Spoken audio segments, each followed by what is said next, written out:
Let's bring in our panel. Jeremy Bash, former chief of staff at the CIA and the Pentagon and former chief counsel for the House Intel Committee. Michael Crowley, senior foreign affairs correspondent at Politico. And Mika Oyang, vice president for Third Way's National Security Program and a former staffer for the House Intel Committee.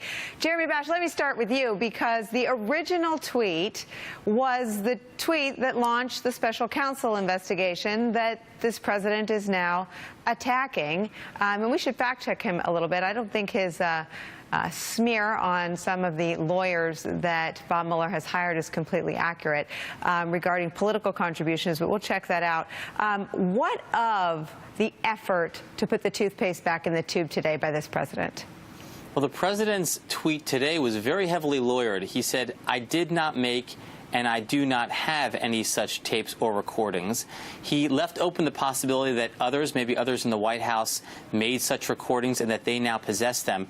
And that's why I think Congressman Schiff, the ranking Democrat on the House Intelligence Committee, is very smart to pursue this and really call the president to answer as to whether or not there is any evidence that was either created or later destroyed about what James Comey said. And let's watch the Comey testimony because he details exactly what he did in response to that original taunt from the President of the United States, the original threat, I guess you can say, that he had recordings. Let's watch. So look, I've seen the tweet about tapes. Lordy, I hope there are tapes. The President tweeted on Friday after I got fired that I better hope there's not tapes. I woke up in the middle of the night on Monday night, because it didn't dawn on me originally, that there might be corroboration for our conversation. There might be a tape. And my judgment was I needed to get that out into the public square. And so I asked a friend of mine to share the content of the memo with a reporter. Didn't do it myself for a variety of reasons, but I asked him to because I thought that might prompt the appointment of a special counsel. Michael Crowley, a man trying to corroborate tapes that in the end didn't exist. How do you stack up his credibility against a president who repeatedly lies about everything? It's not a fair fight when you put it that way. And this tweet is really one of the great failures of Donald Trump's adult life. I mean, I think that as a businessman, he was probably successful in bluffing people and making assertions to kind of psych people out, playing games of chicken and getting the other person to back down. And in this case, it just failed spectacularly. He dropped a banana peel in front of his own feet. That tweet led to the appointment of Bob Mueller, whose investigation now is going to broaden into all kinds of things, including allegedly money laundering by Trump associates and possibly touching Trump businesses.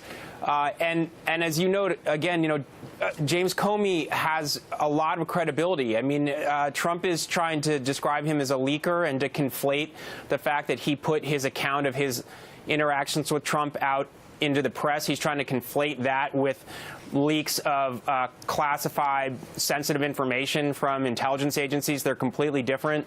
But I think to most Americans, they see Comey as an incredibly straightforward, straight shooter with a lot of credibility. It's just not a fair fight when you match them up that way. Mika Oyang, I want to read you something that caught my eye tonight from the Washington Post's Abby Phillips. She writes, "The incident highlights a new reality for all of Washington, which now must spring into action to bolster or rebuff presidential assertions of dubious origin and with no evidence to back them up. In many cases, the claims have had the opposite effect of what the president presumably intended, feeding into doubts about his credibility, deepening his legal woes, and generating unflattering accounts that dominate the news for weeks at a time." I wonder specifically on the question of deepening his legal woes, do you think if he was trying, Jeremy described the tweet saying that he did not have recordings as lawyered up. Do you think he helped himself from a legal perspective with the tweet today? I think from the tweet today, he's trying to say that there's nothing there, but it actually makes the earlier tweet all the more suspect. The fact that he tried to intimidate Comey by suggesting that there were tapes. Then this goes to this question of what was his intent? Was he trying to get Comey to shut up? Is that part of a pattern of trying to obstruct the investigation itself? All right, Jeremy, Mika's kind enough to talk about this in terms I understand. Is he trying to get Comey to shut up? But is there a potential crime there? I mean, is that tampering with a witness? Yeah, Nicole, if you look at the statute on obstruction of justice, it says whoever makes a threatening communication to in effect, disrupt a federal investigation is guilty of an offense. In this case, the threatening communication, there were several. One was obviously bringing Comey to the Oval Office and saying, hey, you got to audition for your job again, even though statutorily you can be FBI director for a decade. And then there were several other times when he reached out to him, ultimately putting the arm on him about Mike Flynn, and then threatening him in public with in effect, a witness tampering effort to say, I'm going to call you out for being a liar, when in fact it was the president who was coming forward with misstatements. So yes, I think there are some critical elements of the obstruction statute in play here. Michael Crowley.